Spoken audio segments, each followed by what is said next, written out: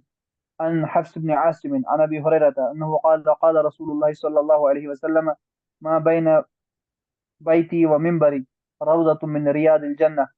جو میرے گھر اور میرے ممبر کے درمیان ہے وہ جنت کے باغیچوں میں سے ایک باغیچہ ہے۔ وہ ممبری اعلیٰ حوضی، اور میرا ممبر ہوگا حوض کوثر پر۔